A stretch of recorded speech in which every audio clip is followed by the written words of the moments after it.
Bonjour à tous, aujourd'hui je vous propose l'étude d'une fonction, ici définie sur 1 plus l'infini, son expression x sur racine de x carré moins 1. Alors étudier, sous-entend ici déterminer son signe, tableau de variation avec les limites et tracer le graphe. Alors première chose, on va quand même vérifier qu'elle est bien définie sur 1 plus l'infini. Donc pour ça, on regarde le dénominateur, et surtout ce x carré moins 1. Alors x carré moins 1, vous savez que les racines, c'est 1 et moins 1, ça se factorise en x plus 1 fois x moins 1, donc le signe est évident. Si on regarde sur R, on aura un signe ici, donc plus, moins, plus, donc quand x est strictement plus grand que 1, on a bien x carré moins 1 qui est strictement positif, aucun problème. Donc notre expression, elle est bien définie sur 1 plus l'infini ouvert en 1. Qu'est-ce qu'on peut proposer d'autre? Eh bien, on va regarder dans l'ordre, on va faire le signe. Alors, il est assez évident, parce que donc sur 1 plus l'infini, on a x qui est strictement positif, donc le numérateur est positif. Bon, x carré moins 1, c'est strictement positif. Donc racine carrée de x moins 1 existe et est strictement positif. Donc par quotient, f de x est toujours strictement positif. On va faire un petit tableau juste comme ceci. Voilà, on met 1 plus et on peut continuer. Alors, le signe, ça nous dit que la courbe, en fait, quand on la tracée, est au-dessus de l'axe des abscisses. Donc on pourra se contenter d'un repère ici et d'avoir que le cadran supérieur droit. Maintenant, on va s'attaquer aux variations. Donc, on se prépare pour le post-bac, donc on va justifier un petit peu quelle est dérivable. Donc, c'est un quotient. Alors, la fonction kx donne x, c'est l'identité, elle est évidemment définie et dérivable sur notre 1 plus l'infini. Ensuite, on a x, la fonction kx associée x carré moins 1 qui est dérivable sur 1 plus l'infini, avec important x carré moins 1 qui est strictement positif, donc sur notre domaine. Donc, quand on compose avec la racine carrée, eh bien, on a bien quelque chose de dérivable. La fonction donc dérivable sur 1 plus l'infini, puisque pour que une racine carrée soit dérivable, ici, je rappelle que la fonction kx donne racine carrée de x, elle est dérivable sur l'ouvert, donc 0 plus l'infini. Elle est définie en 0, mais elle n'est pas dérivable en 0, donc ici, eh bien, il va falloir enlever les valeurs pour lesquelles on a x carré moins 1 égale à 0. C'est pour ça qu'on n'a pas de problème ici, parce que c'est en 1 que ça s'annule. Donc c'est bien, notre fonction f, elle est bien dérivable en tant que quotient.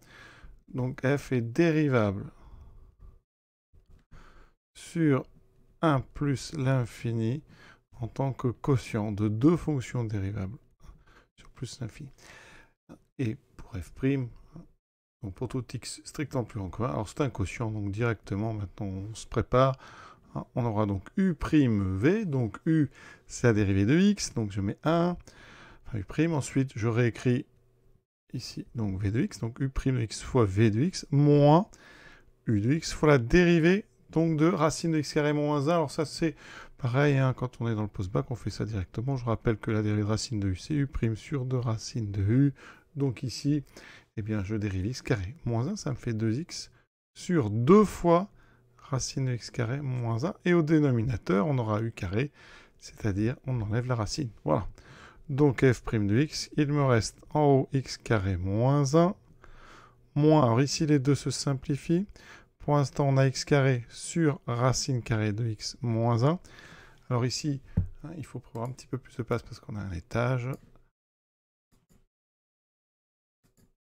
J'ai ici f' de x qui est donc égal à ceci sur x carré moins 1. Alors comment fait-on pour étudier le signe de ce f'? Eh bien, on va mettre en dessous, enfin au-dessus plutôt, au même dénominateur. D'accord? Donc on va tout mettre sur racine de x carré moins 1 et on le mettra après dessous avec le x carré moins 1. Donc en haut, c'est intéressant parce que quand on va multiplier ici en haut et en bas par racine carrée de x moins 1, on va avoir racine carrée de x moins 1 au carré, donc il me restera uniquement x carré moins 1, moins x2. Vous voyez, ça c'est très très bien.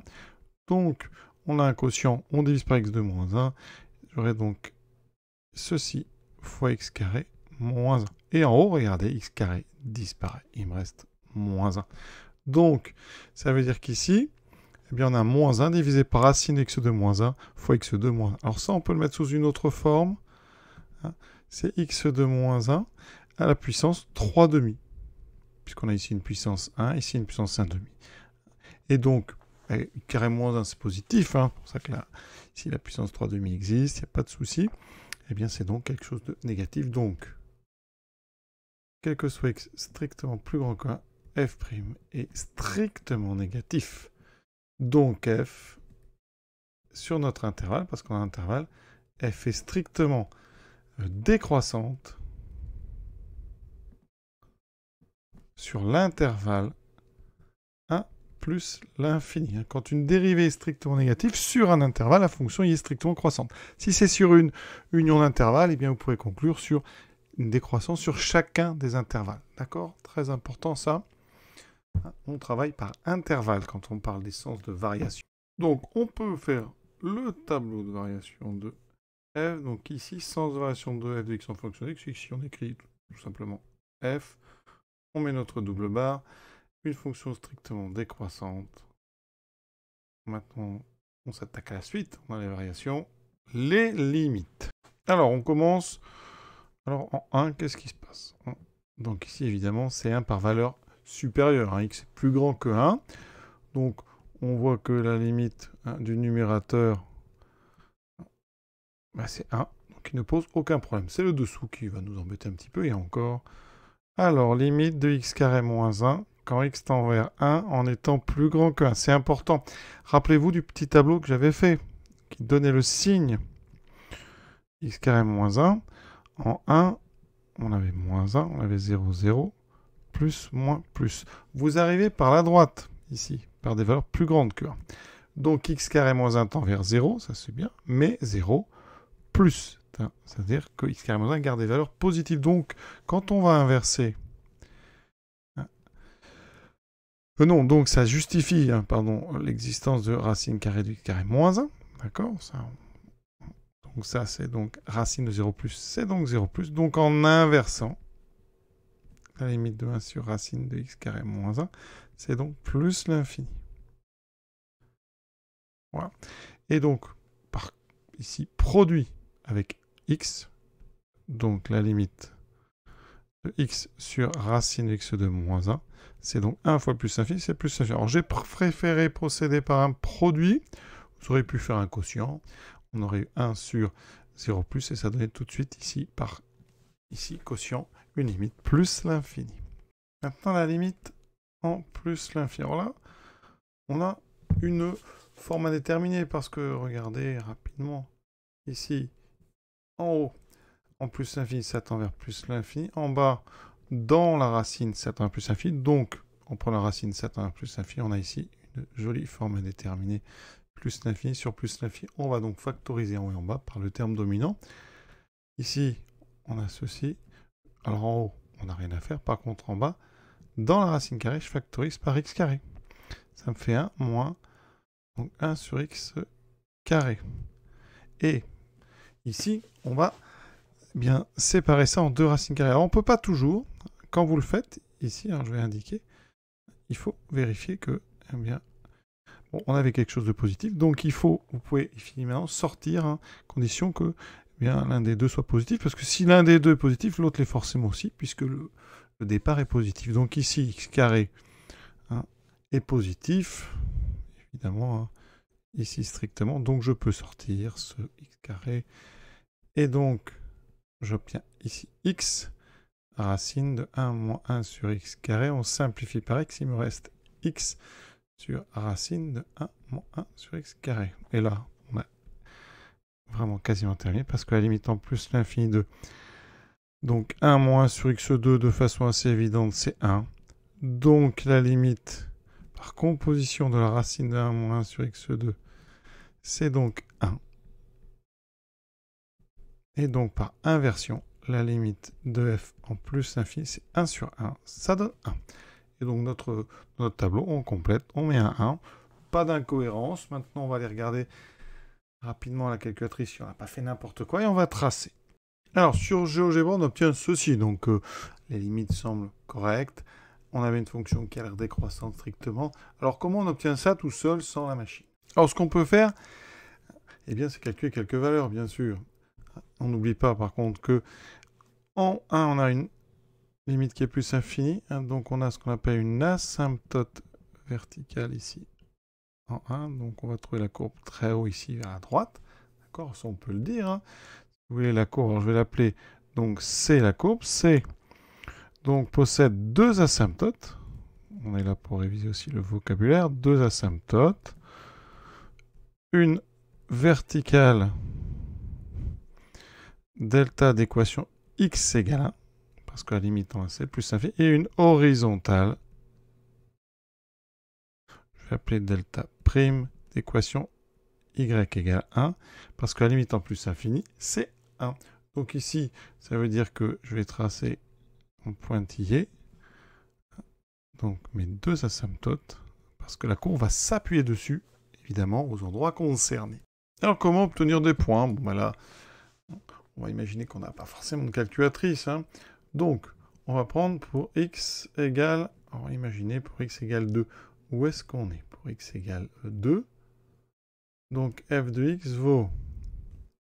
Alors, 2 sur racine de 2 carré moins 1, c'est racine de 3. Alors, on va faire un petit travail sur racine carrée. En multipliant en bas par racine de 3, ça fait de racine de 3 sur 3. Donc, c'est 2 tiers... de racine de 3. Racine de 3, c'est à peu près, il faut connaître, c'est à peu près 1,7. Donc 2 tiers de 1,7. On fait donc 1,7. Alors, vous avez plein de choix. Vous pouvez faire x2, donc ça fait 3,4 divisé par 3, donc à peu près, on va dire 1,1. Ça peut aider à placer comme ça. Donc en 2, on a un point qui est à peu près 1,1. Oui, on est quand même déjà assez près de l'asymptote. Et ça va être en décroissant. Donc au départ, si on va démarrer là-haut, je vais peut-être changer de couleur. On va démarrer ici, puisque on a une asymptote. On sait qu'on va finir vraiment collé ici. Alors ici, en 2, on est déjà très près de 1,1. Donc déjà, la partie droite, hein, c'est strictement décroissant, vous voyez. On va donc descendre. Alors ici, hein, voilà, c'est pas évident à faire. Hein. Vraiment, il faut donner l'impression qu'on descend en se rapprochant. Alors là, pas faire grand-chose parce que vraiment... Voilà. Normalement, ça descend de façon... Ça s'approche de plus en plus. Ensuite, quand on est avant 2, eh bien, il nous faudrait à la rigueur une autre image, hein, parce que c'est pas évident. Ou alors peut-être connaître la pente en 2. Si vous connaissez la pente, ça peut vous aider. Alors, comment on connaît une pente? Eh bien, on peut prendre, par exemple, f'. Alors là, j'ai mis x, c'est 2. Combien vaut f' de 2? Mais on remplace, ça fait moins 1 sur racine de 3 puissance 3 demi. C'est-à-dire racine de 3 fois 3. 3 racines de 3. Je multiplie en bas par racine de 3, ça fait moins racine de 3, ici, sur 9. Donc ça fait moins 1,7 sur 9. Alors 1,7 sur 9, ça fait à peu près, donc 17 par 9, ça fait 2, donc ça fait à peu près moins 0,2. Donc ici, on a une pente très faible. C'est-à-dire que là, vous avez vraiment quelque chose qui n'est pas très pentu. Donc si on continue comme ceci, voilà, ça veut dire que là, ben, vous allez devoir, de toute façon, donc on est très peu pentu à cet endroit. Et donc il va falloir aller chercher l'asymptote. Voilà. Donc on peut imaginer une courbe comme ça, évidemment il n'y a pas cette petite pointe. Regardons la courbe sur GeoGebra. On obtient ceci. Avouez que c'est pas loin de ce qu'on avait. Hein. On a effectivement l'image de 2 qui est vraiment ici à peu près 1,1 avec une pente très faible. On a bien ici la courbe qui se rapproche de l'asymptote verticale. Ici la courbe qui va se rapprocher alors beaucoup plus vite que je l'avais tracé, on se rapproche très vite. Là, on voit que les deux sont confondus, hein, on ne peut pas faire différence. Alors, en fait, évidemment, les deux ne se coupent pas, mais vu l'épaisseur du trait, eh bien, on ne peut pas faire autrement que de donner l'impression qu'elles sont confondues. Voilà donc l'étude de notre fonction terminée. À très bientôt.